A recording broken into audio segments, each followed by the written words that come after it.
할렐루야. 우리 주께서 이 시간 우리 모두에게 은혜 주시기를 원합니다.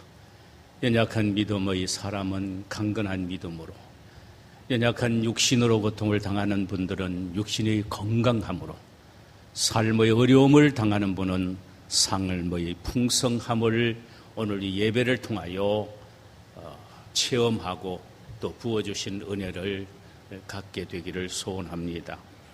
할렐루야. 우리 주께서 우리 모두에게 풍성한 은혜 주시기를 소원합니다. 1996년 미국의 유명한 저널리스트였던 존 브래디가 배드보이, 나쁜 사람 혹은 좋지 못한 사람이란 제목의 책을 썼습니다. 이 책은 1980년대에 미국 정치계에 충격을 준 리 에드워러라는 아주 젊은 야망 있는 정치가의 일생을 기린 책입니다. 그러니까 라이프 스토리죠. 그는 1980년대 연도에 레이건 대통령이 대통령에 출마할 당시 그의 선거 참모로 레이건이 대통령에 당선되는데 혁혁한 공을 세웠고, 1988년에는 조지 부시가 대통령으로 출마했을 때 선거 참모장을 맡아서 부시를 대통령에 당선시킨 결정적 역할을 했던 인물이었습니다. 이런 그의 공적을 인정을 받아서 1989년 37살의 나이로 미국 공화당 전국위원장이라는 엄청난 권력의 자리에 앉게 됩니다. 그는 젊은 나이에 명예와 부와 영광을 한 몸에 안고 매일매일 스포트라이트를 받으며 살았습니다. 더 이상 두려워할 것이 없을 만큼 성공의 최정상에 올라 있었지요. 바로 그때에 그에게 브레인 캔서, 뇌암이라는 그런 질병이 찾아왔습니다. 그는 2년 뒤인 1991년 3월 39살의 나이로 세상을 떠나게 됩니다.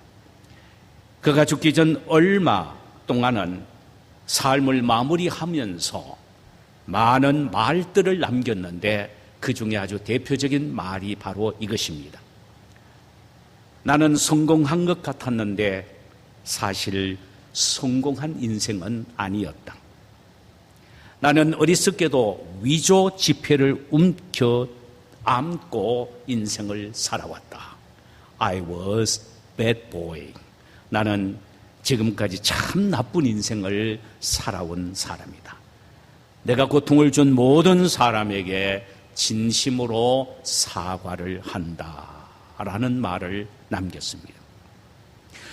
여러분은 인생의 성공과 축복, 행복을 무엇이라고 정의를 내리실 수가 있을 것 같습니까? 많은 사람들은 세상의 권력을 소유하는 것을 성공이요, 행복이라고 생각하는 사람도 있습니다. 어떤 사람은 많은 물질을 소유한 것 가지고 그것이 인생의 성공이요, 또한 행복이라고 생각하는 사람도 있습니다. 물론 성취욕에 의한 행복은 어느 정도는 존재하기도 합니다. 그러나 진정한 행복은 그런 것에서 나오는 것이 아닙니다. 오늘 우리는 참된 성공과 참된 그리고 진정한 행복이라는 제목의 말씀을 함께 나누기를 원합니다. 저는 이 시간 나는 성공자요, 행복한 사람이라고 외치는 한 사람을 여러분에게 소개해 드리고자 합니다. 그는 사도 바울이라는 사람입니다. 우리는 이 사람의 외침에 인생의 진정한 행복과 성공이 무엇인지를 발견하게 됩니다. 그는 로마 의회의 의원이었던 아버지 덕분으로 태어나면서 로마 시민권자로 태어났습니다. 그의 아버지는 그를 훌륭한 율법학자로 만들기 위하여 닷소라는 조그마한 시골 마을에서 예루살렘으로 유학을 보내어 당대 최고의 율법학자였던 가말리엘의 문화에서 교육을 받게 했습니다. 그는 가말리엘의 문화생 가운데 독특한 인물로 인정을 받게 됩니다. 대제사장의 특사로 파송받을 정도로 또래의 동료들로부터 많은 부러움을 사기도 했지요. 그야말로 그는 남부러울 것이 없는 학문과 명예의 최정상에 올라 있었습니다. 그러나 그는 그때를 자신의 인생의 가장 출세했고 행복했던 때였다라고 결코 말하지 않습니다. 오히려 그는 그때를 자기 인생의 가장 난폭했던 때요, 그리고 자기 인생의 더티함을 극치로 나타내 보였던 추한 시대였다라고 말합니다. 이 사실을 디모데전서 1장 13절에서 이렇게 말합니다. 내가 전에는 회방자요, 핍박자요, 포행자였다라고 말할 정도였습니다. 그런데 그때에 비하면은 지금 그에게 있는 것이라고는 하나도 없습니다. 물질도 없고 명예도 없습니다. 아내도 없고 자식도 없습니다. 어디를 가도 대접을 받는 것보다는 핍박만 기다리고 있었습니다. 그런데도 그는 지금 더할 나위 없이 행복하다고 소리치고 있지요. 사도행전 26장 29절에 보면은 그는 자신을 재판하는 아그리빠 왕을 향하여 이렇게 외칩니다. 아그리빠 왕이여, 오늘날 내 말을 듣는 모든 사람도 다 이렇게 결박한 것 외에는 나와 같이 되기를 하나님께 원하나이다. 이 말씀의 의미는 이렇습니다. 이 세상에서 진짜 행복한 사람은 나를 박해하며 신문하는 당신이 아니라 나에게 재판을 가하고 신문을 가하는 바로 나 자신입니다. 당신이 아니라 바로 나라는 것입니다. 그러므로 당신도 나처럼 이렇게 결박된 것 외에 나처럼 진정으로 행복한 인생이 되기를 참으로 바랍니다 라는 의미입니다. 이보다 좀 더 적극적인 표현을 그는 빌립보서 2장 17절에서 이렇게 빌립보 교회를 향하여 외칩니다. 만일 너희 믿음의 재물과 봉사 위에 내가 나를 관제를 드릴지라도 나는 기뻐하고 너희 무리와 함께 기뻐하리니 이와 같이 너희도 기뻐하고 나와 함께 기뻐하라. 이 한 구절 속에 사도 바울이 외치는 핵심의 단어 하나가 나오는데 4번씩이나 반복되는 단어인데 기뻐하다라는 단어입니다. 자기는 수많은 어려움 속에 있지만은 그러나 그는 기뻐하고 있다라고 말합니다. 바울은 빌립보 교인들에게 말합니다. 믿음의 재물과 봉사 위에 자신의 순교의 재물로 드린다 하더라도, 자신을 순교의 재물로 드린다 하더라도 자신은 두려움이 없고 기쁘고 또 기쁘다라고 말합니다. 이 기쁨을 빌립보 교인 당신들도 갖기를 원합니다. 이렇게 말하고 있습니다. 그는 지금 화려한 궁중에 있는 것이 아닙니다. 차디찬 로마의 지하 감방에서 사형의 날을 기다리고 있을 뿐입니다. 그런 그가 어떻게 최고로 성공한 사람처럼 그토록 행복에 겨워서 기뻐하고 또 기뻐한다라고 외칠 수가 있습니까? 그 이유를 오늘 본문 8절에서 다음과 같이 말하고 있지요. 내 주 예수 그리스도를 아는 지식이 가장 고상함을 인함이라. 지금까지 그 어떤 학문을 통해서도 배울 수 없었던 그런 신비로운 지식을 예수 그리스도 안에서 발견을 했기 때문에 자신은 기뻐한다는 것입니다. 이 지식은 인간 존재에 관한 지식이요, 또한 인간 행복 조건에 관한 지식이요, 이 지식은 영생에 관한 지식입니다. 그의 이 지식은 지성으로만 깨닫는 것이 아니라 예수를 만남으로 체험하고 경험하게 되는 지식이요, 그러므로 영적인 지식인 것입니다. 그러기에 그는 이 지식을 가슴에 안고 행복해 아니할 수가 없어서 몸부림을 치고 있는 것입니다. 그는 자신이 체험하고 있는 이 지식이 너무나도 귀하고 복됨을 알고 8절에서 하반절에서 이렇게 말합니다. 내가 그를 위하여 모든 것을 잃어버리고 배설물로 여김은 그리스도를 알고 그 안에서 발견되려 함이라.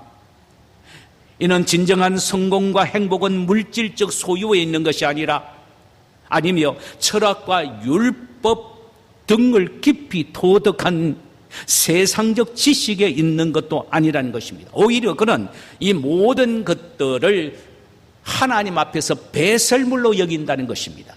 지금까지 그가 쌓아올린 모든 인문학적인 지식이나 모든 철학적 지식 같은 것들을, 심지어 율법의 지식 같은 것도 그것이 자신을 구원하지 못한다는 것을 알고 배설물로 여긴다는 것입니다. 오줌똥으로 여긴다는 것입니다. 왜냐하면 진정한 성공은 예수를 아는 고상한 지식을 갖는 것이고, 진정한 행복은 예수 그리스도를 만나고 그 안에서 연합되는 삶을 사는 것임을 알았기 때문입니다.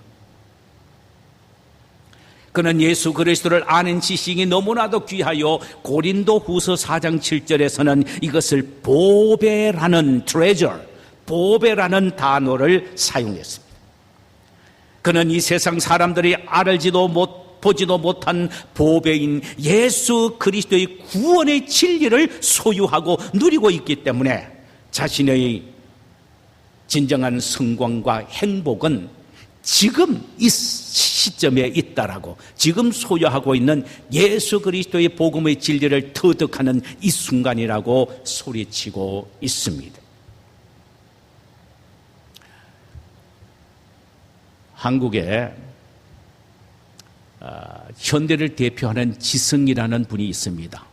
그분이 바로 문학자요, 시인이요, 그리고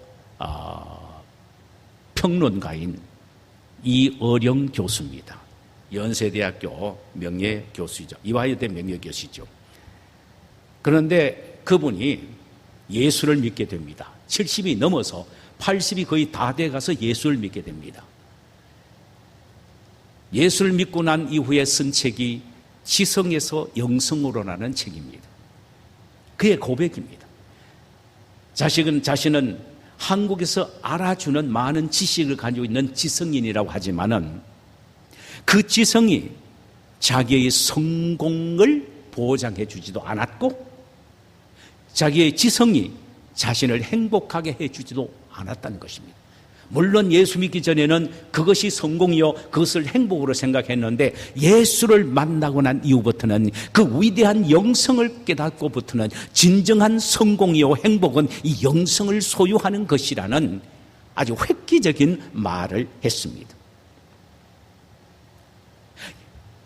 자신이 가지고 있는 세상적 지식은 예수 그리스도 안에서 발견되는 지식에 비하면 서푼어치도 안 된다는 것입니다. 사도 바울의 외침이 그도 외치고 있다는 사실입니다. 그가 예수 그리스도 안에서, 사도 바울이 예수 그리스도 안에서 발견된 고상한 지식이 도대체 무엇인지 우리가 이 시간에 함께 찾아보십시다. 첫째로는 예수가 생명이요, 생명을 주시는 분이심을 알았다는 것입니다. 인간에게 있어서 가장 귀중한 것은 생명입니다. 아무리 많은 재산과 높은 지위를 소유하고 있다고 해도 죽음 앞에서는 무용지물인 것입니다. 살기 위해서는 모든 것을 주저하지 않고 내놓습니다. 왜냐하면 생명이 그만큼 귀중하기 때문입니다. 여기서 말하는 생명은 단순히 육신의 생명만을 의미하지 않습니다. 영적 생명까지도 포함합니다. 이 세상에서 누리는 육적 생명도 중요하나 영원히 죽지 않는 영적 생명이야말로 더더욱 중요하다는 것입니다.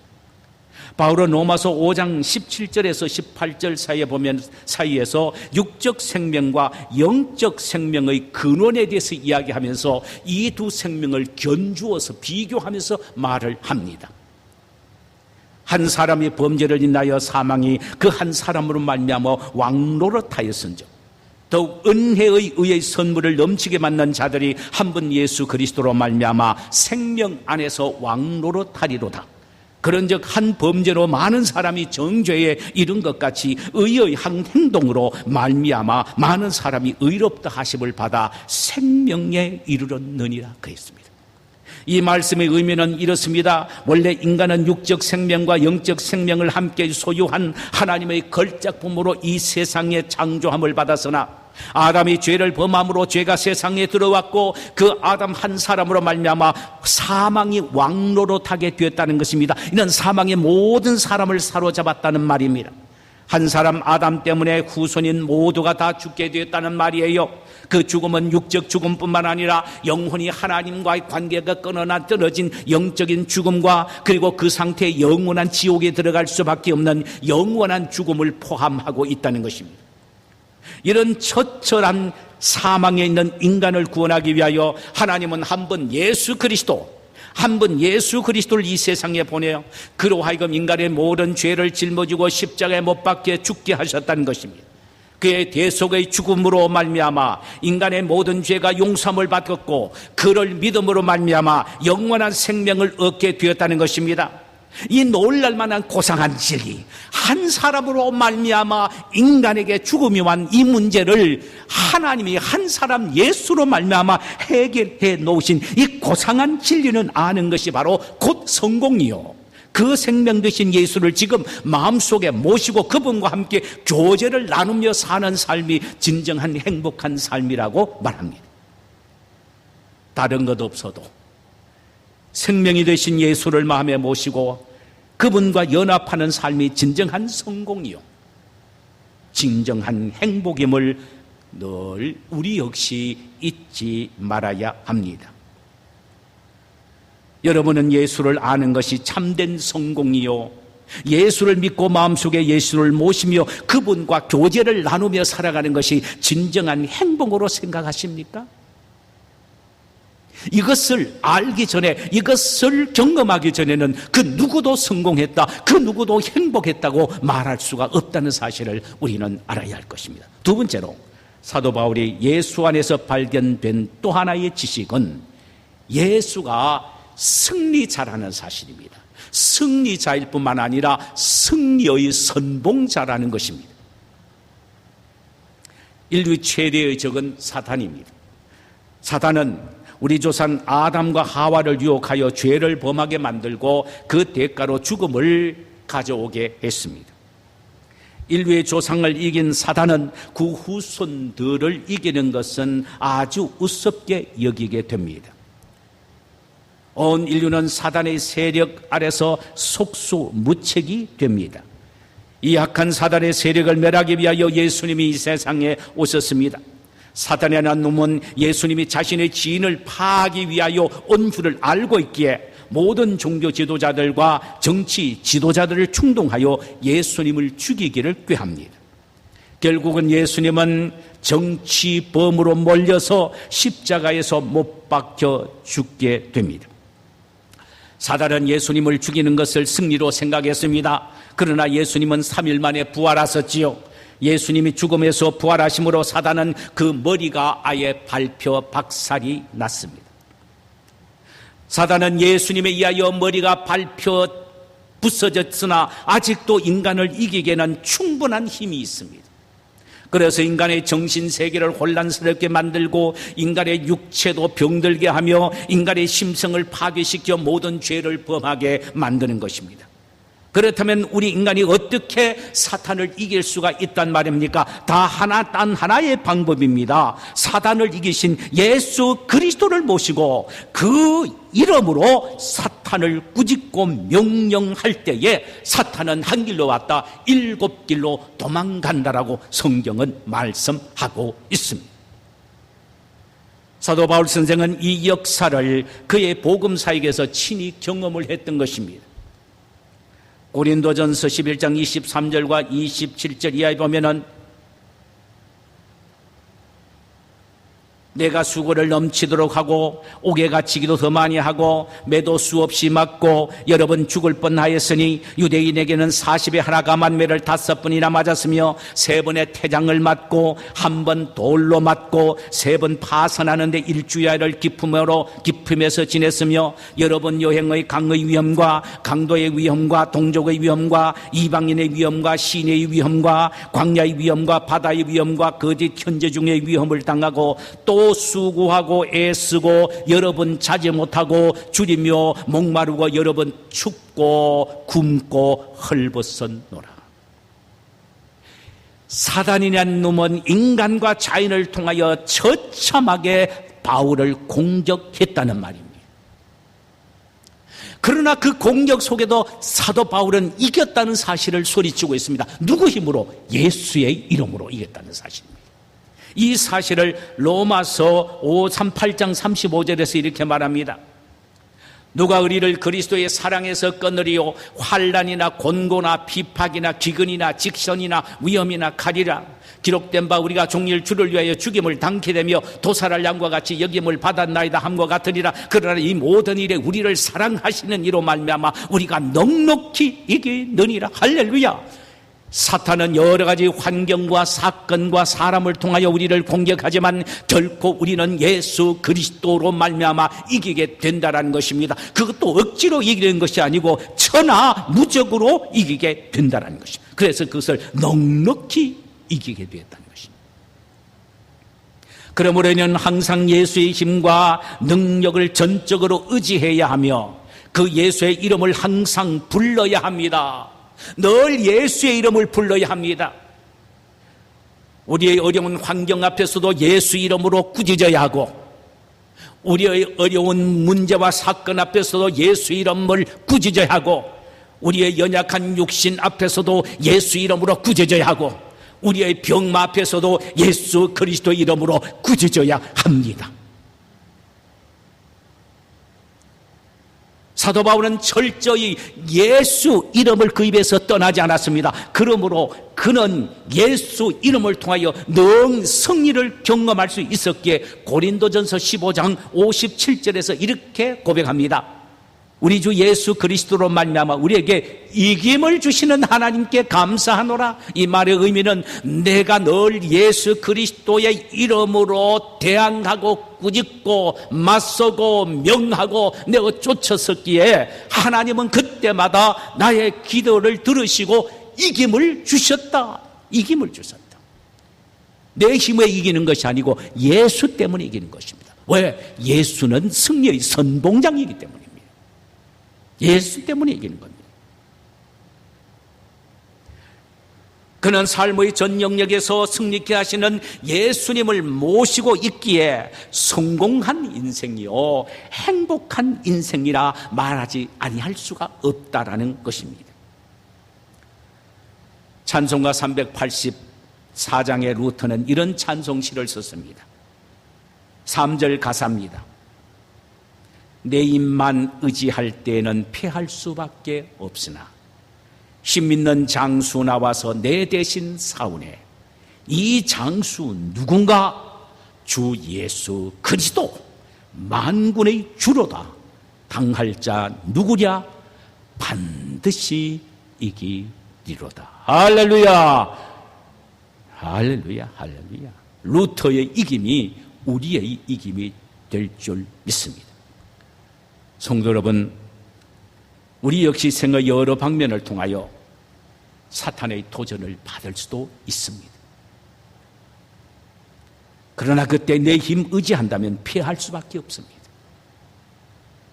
우리의 장수요 승리의 선봉장이 되시는 예수 그리스도를 의지하고 그의 이름만 부르면 우리도 반드시 승리하게 됩니다.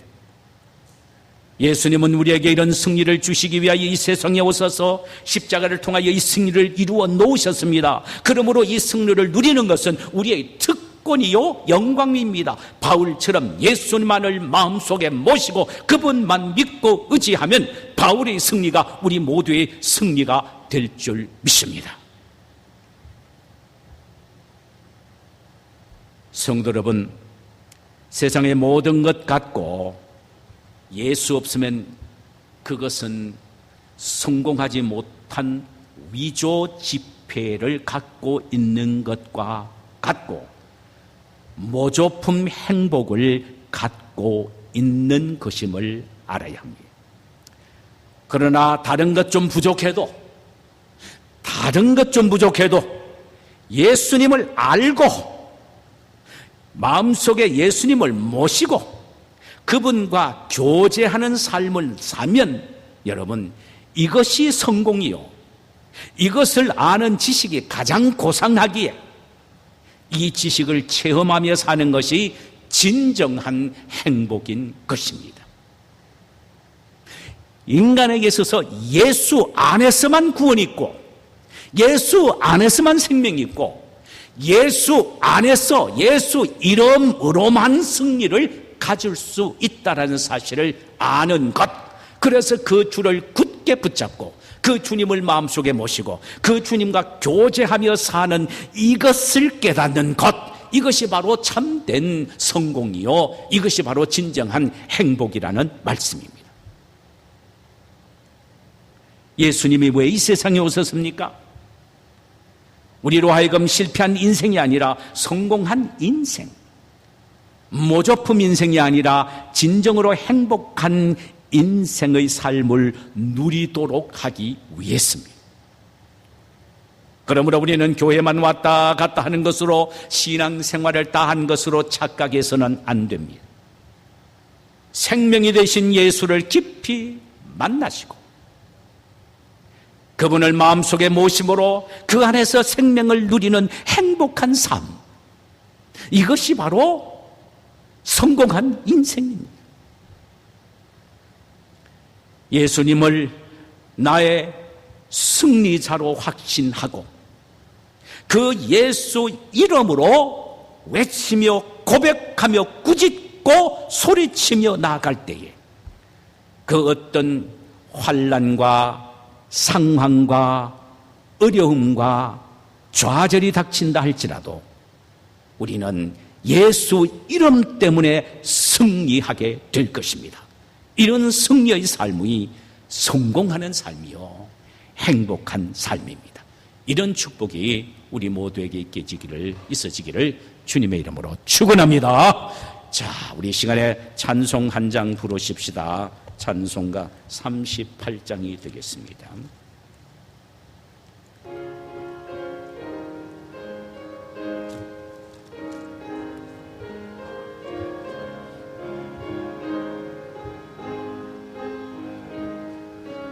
예수 우리 왕이여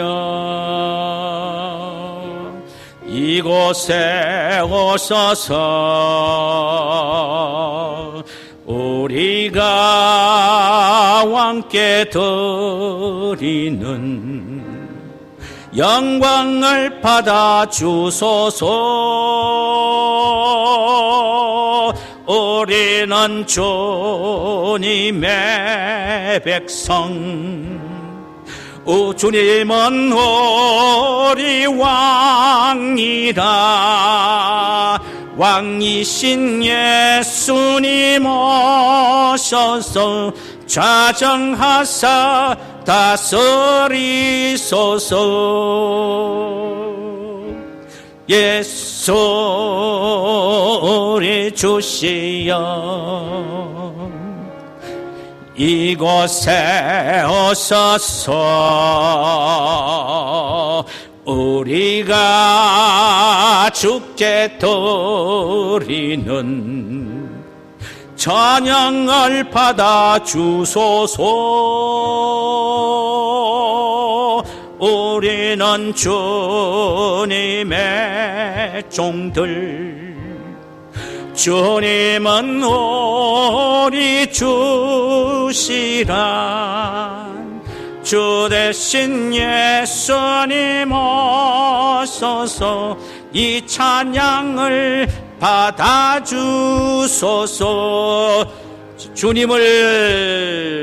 우리는 주님의 백성, 주님은 우리 왕이라.